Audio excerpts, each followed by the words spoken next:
show you how to do traverse computation. I'm assuming, first of all, that you've reviewed the lessons on adjusting angles and computing azimuths from angles. We're going to compute latitudes and departures for the traverse. We're going to determine the misclosure of the traverse, and we're going to adjust that misclosure. In this lesson, we're actually going to look at the example out of chapter 10 in the book, where the figure shows the distances for each course, and the table shows the adjusted angles for each station. If you look at it, we've got angles to the right. The first thing we want to do is compute our preliminary azimuths. I've shown the tabular method here. However, the tabular method was covered in azimuths from angles lesson, so if you don't know how to do this, you need to go back and look at that lesson. What I've got is I've got the back azimuth, and the only thing that's not right in this table is I've not corrected these two azimuths for 360 degrees. Now, for computational purposes, that's okay. For display purposes or for handing in for homework, that is not okay. So make sure you subtract your 360 degrees off so that you have it within one circle. Latitudes are nothing more than the change in the northing or the change in the y coordinate, as shown here by that line with the double arrows. Departure is nothing more than the change in the x coordinate or the change in the easting, as shown right here. From the figure, we can figure out the mathematics fairly simply. We can see that the latitude is nothing more than the length of the course, which is the hypotenuse of a right triangle. It's the hypotenuse of this right triangle right here, times the cosine of the edge. The departure is nothing more than the length of the course times the sine of the azimuth, since it's the opposite side of that triangle. Now, since we only have two equations, and they're fairly simple equations, it's actually best to do traverse computations in a table. I've created a table here. This table is going to continue on throughout this lesson. I want you to recognize this. That basically, I have to cut off these first columns in order to show you this next columns after I'm done here. But basically, the table starts off with the station identifier. And you notice I've left a space between each one of the station identifiers. That's because the space represents the course. So this is the course AB. This is the distance AB and the azimuth AB. And here they are right here. That's the next two columns, the preliminary azimuth and the length. The reason this is called preliminary is because when we adjust this traverse, we're actually going to change the azimuth. And we're actually going to adjust our angles a second time. And it's one of the facts of the compass rule adjustment. So in this case here, we're looking at each one of the courses. I've got the preliminary azimuths and the lengths written down. The next columns I have are the unadjusted departures and the unadjusted latitudes. So if we look at the first course, we see that the azimuth is 126.55 minutes, 17 seconds, and that the course length is 647.25 feet. To get the latitude, we notice that we should have a negative, but we're going to be going south. In other words, from A, we're going to go down to B. And so therefore, we're going down in the coordinate system, and so therefore, we should get a negative latitude. The nice thing about the trig functions, the sine and the cosine, is that we will get a negative in the latitude, in this case here, because the azimuth is 126 degrees. When we get over into the third quadrant, in fact, both the easting and the northing, or both the latitude and departure, will actually be negative. When we get up to the fourth quadrant, only the easting or the departure will be negative. The nice thing about the trig functions and using azimuths is the fact that the sign of the latitude and departure are actually going to be handled in the formulas. So the first one, we do get a negative 388.815 feet. That's the length times the cosine of the azimuth. The departure is the length times the sine of the azimuth. And with this one here, we get 517.451 feet. Now I'm going to put those in the table. And here they are in the table.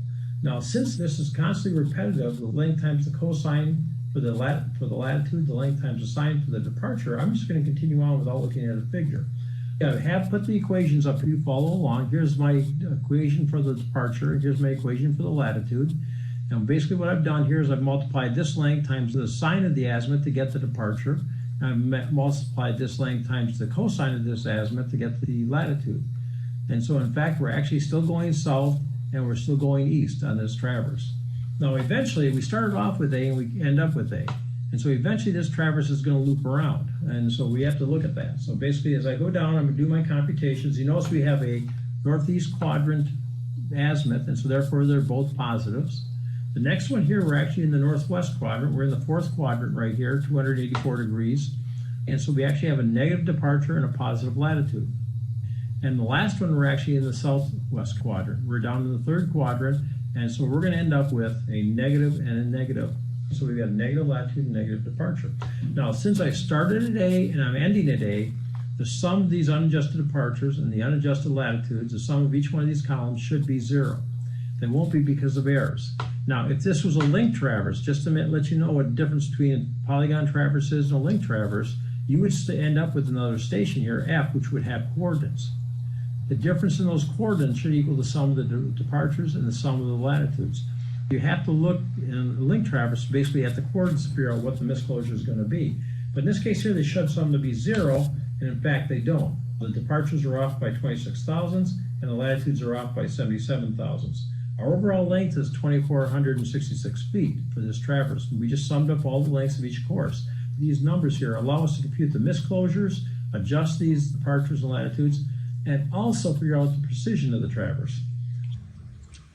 First, we're going to look at what this means. What it means is when we came back to A prime, we actually ended up north and to the east, or to the right of the original starting location of the traverse. And we were off in the north by 77 thousandths and off in the east by 26 thousandths. So we ended up with something that was above and to the right of our original station. To correct this traverse, we need to make A equal to A prime since they are the same station. First, what we're going to do is compute our linear precision. Our linear precision is nothing more than the hypotenuse of this right triangle composed of the two misclosures. And so we simply use the Pythagorean theorem, and we find that linear precision is 81 thousandths of a foot. Now, to get the relative precision for the traverse, what we do is we take the linear precision of 81 thousandths and divide it by the overall length of the traverse. The traverse was 2,466 feet long. That gives us approximately a 1 in 30,000 precision traverse. The way you compute this on your calculator is you do this division, and then somewhere on your calculator will be a 1 over x button. That 1 over x button will then give you the denominator of 1 over whatever it is, and you want to round it off. Don't carry too many digits. The compass root is the method we're going to use to adjust this traverse. It's based on proportionally distributing the misclosure and the latitude and departure based on the length of the course. What it is the formula is basically the correction in the departure is nothing more than the negative of the departure misclosure divided by the traverse perimeter times the length of that course. And so the latitude is the same thing, except that we're going to use the latitude misclosure. Again, divided by the traverse perimeter times the length of the course. Now, if you look at these two equations, this right here and this right here are going to be used for every course in that column. And so basically we can compute those two numbers. What we're going to do is get those corrections and then add them to the latitude and unadjusted latitude and departures to get our corrected latitude and departures. So like I said before, recognize that we have these numbers right here in the parentheses are actually constants. And if we compute these two constants, we can then store them in our calculator and then recall them and multiply them by the course lengths to actually get the corrections for both the departure and for the latitude. You can see right here, I've got this number 26 thousandths is the misclosure. I've got a negative sign to indicate I actually want to take it the other direction. I want to make these numbers smaller. And the length of the course was 647.25 feet. Now recall at the beginning I said when we looked at the table that these columns here are missing right now, but they actually would still be here. So this should all be in one sheet. You might have to turn your sheet paper into landscape, but basically they all should be on one sheet of paper going across the page. And that way you can follow along. What I've done is I've got the correction of negative 7 thousandths. I put it over, in parentheses, over the unadjusted departure. And I've added these two numbers together, and I get my adjusted departure of 517.44 feet. I continue on down the column, the reason being this number is a constant. So as long as I keep this negative 26 thousandths over 2466 in my calculator, I can recall it and then just keep multiplying it times. Remember over here, there's going to be a length column right over here. There's a length column. I'm going to multiply times each one of the lengths. So the next one here is times the length, 203.03 feet. I get a negative 2 thousandths. Again, I add that to this distance right here, this departure right here, and I get 5.964 feet. I continue on down the line. Now, one thing you have to watch out for is this is a negative departure right here. This is a negative misclosure correction.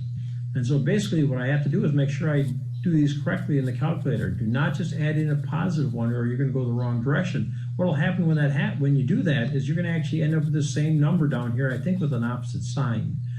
So basically, if that happens to you, that's what happened to you, is you actually forgot about the negative signs that were in front of these departures in this case. So right now I've got a negative, and I'm going to add on the negative 6 thousandths. When I do that, you notice the number itself looks like it becomes bigger. In fact, it's smaller because the number is negative. It's 590.571 feet. I continue on down doing that. And again, this one here has the same negative here, so you have to watch out to make sure that this number actually looks bigger, but in fact it's actually smaller. Now when I'm done and I sum these columns, they should sum up to be 0 or close to 0, within 1 or 2 thousandths. That's why I carried the extra decimal place. Because basically I wanted to carry it so I didn't have any rounding errors in my final answer of 200. We continue on with the adjusted latitude and departures, or adjusted latitudes. In this case here, I'm using the misclosure in the latitude of 77 thousandths. I'm taking the opposite sign and I'm dividing it by the Travis perimeter. And again, I'm multiplying it by the length of the first course. And so as I go down here, I'm going to get the corrections. Now in this case here, I've got a negative latitude and I've got a negative correction. So again, this should decrease this number. It's 388.835 feet negative. So therefore it is actually decreasing. You continue on down the line doing that for each one of the latitudes. And then finally you end up with, again, summing those, and they should sum up within a thousandths or two of 0. And in fact, in both cases here, I get exactly 0. So I've got my adjusted latitude and departures, and I know I'm correct now. Now the next step is to actually get the coordinates. To start off, we need initial coordinates on the first point, which is A. Okay, we had to have some control in the traverse to start off with, and that was A. We're going to add the adjusted departures and latitudes to each one of the respective courses. In other words, the departure is nothing more than the changing the x coordinates. So we're going to take the departure for each course, add it to the coordinate, not all the coordinates of A, but the previous coordinate, and get the next coordinate. And so as we move around the traverse, we're going to continue to do this. So for instance, right here, we have 10,000 for the easting.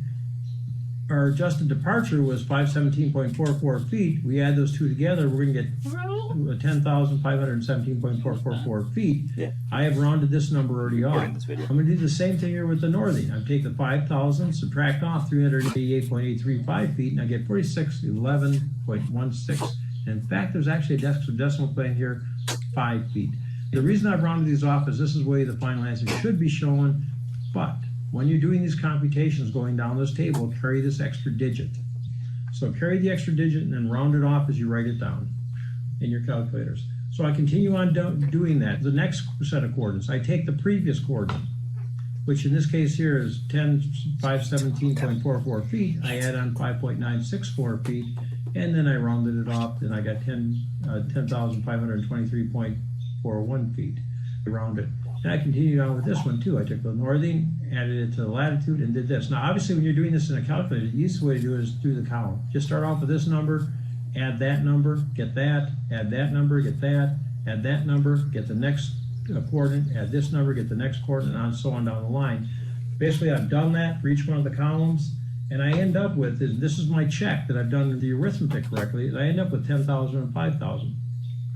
So I end up with the beginning coordinates up here. Now again, to the hundredths place, they should be exact. You might be off in the thousandths place. If you carry that extra digit, you might be off by a thousandths or two. Don't let that thousandths or two worry you, because in the hundredths place, it'll be the same number. So in summary, what we're going to do when we compute a traverse is, first of all, you have to adjust the observed angles. If you don't know how to do that, you need to look at the adjusting angles lesson. We're then going to compute the preliminary azimuths for each course. And if you don't know how to do that, you need to look at the azimuths from angles lesson. After that, we're going to compute our unadjusted latitude and departures. We're going to compute the adjusted latitude and departures. And then we're going to compute coordinates for each station. That concludes this lesson.